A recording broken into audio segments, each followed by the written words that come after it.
Welcome back, everyone, to OpenLine. I'm talking with Alisha James, criminal justice consultant, about criminal justice reform.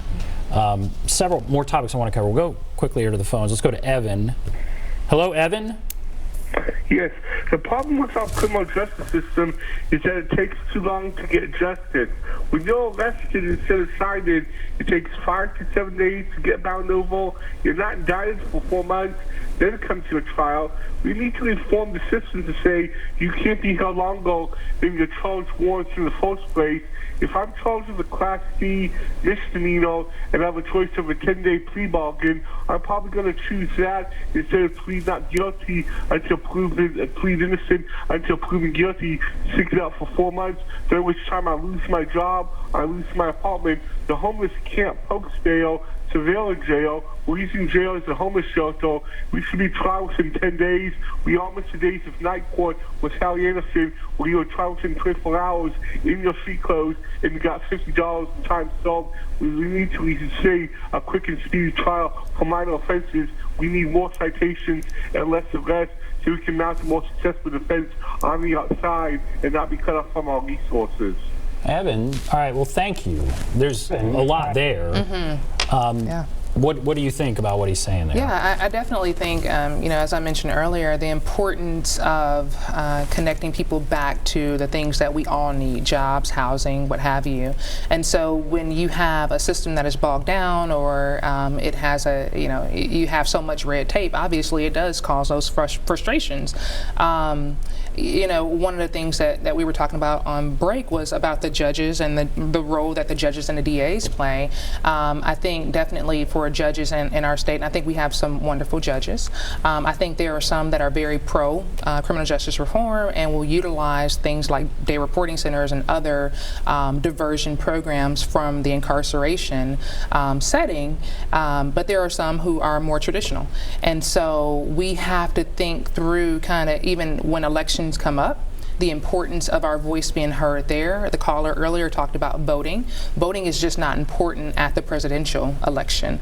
Voting is important in every local election, especially for your judges, especially having input about who your DA, your public defender, like understanding the roles that those people play in the justice system. It's not just about the police and then when someone gets out of DOC.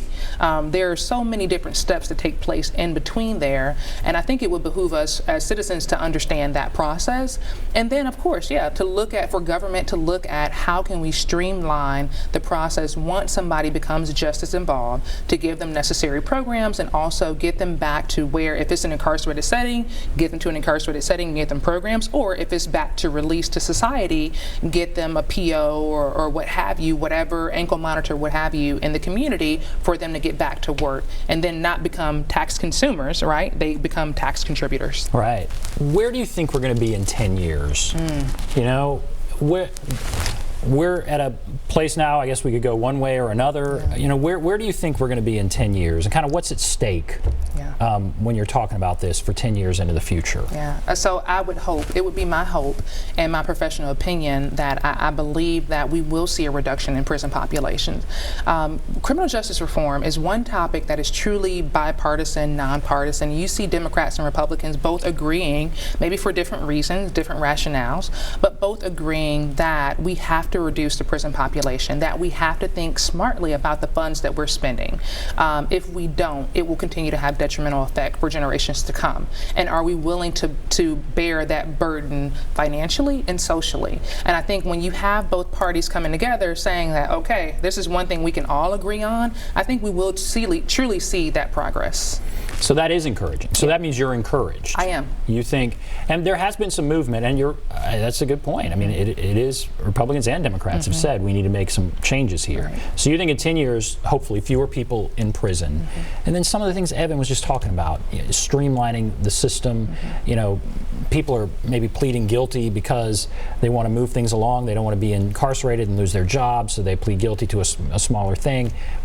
Can we fix some of those things? Where do you see that in 10 years? What does it take to make a change in that I guess it's the voting, right? Yeah, I think voting. I think bail reform is a big topic. We saw in California where, you know, not a lot of people don't have to use cash bail.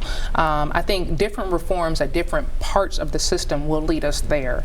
But absolutely voting for the right people in the right places. There are states who are getting smarter on even technical violations for probationers and parolees. So once someone is on a sentence of community supervision, it does not mean they have, you know, get out of jail free card and they don't have accountability measures.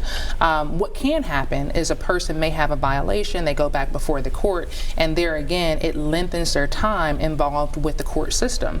I think if we look at, you know, the length that people serve on community supervision, maybe doing something there, a cap or what have you, I think that we will see a bigger return on our investment.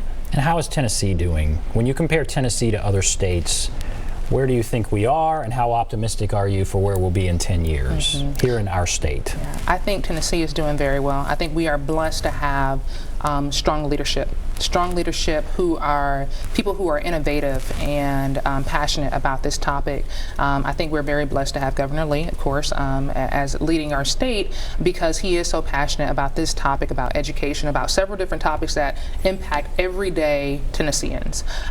So I am very optimistic for where we will be. Obviously, we don't know who's going to be governor next, and that's another thing for people to understand is when you have a new governor comes in, sometimes you can have different commissioners move around. You can have a change in leadership, and so with a change in leadership, just like any other entity, right, you may have different policies and procedures that will change. And so it's always this, government is a very big, you know, moving ship, but I think if you have strong leadership at the top who understand the fundamentals of how to lead people and then how to do the job boots on the ground, when you have those two marry up, we are on the road for success. Good. Yeah. All right, we'll take a break. Come back. We'll wrap everything up. Be back right after this.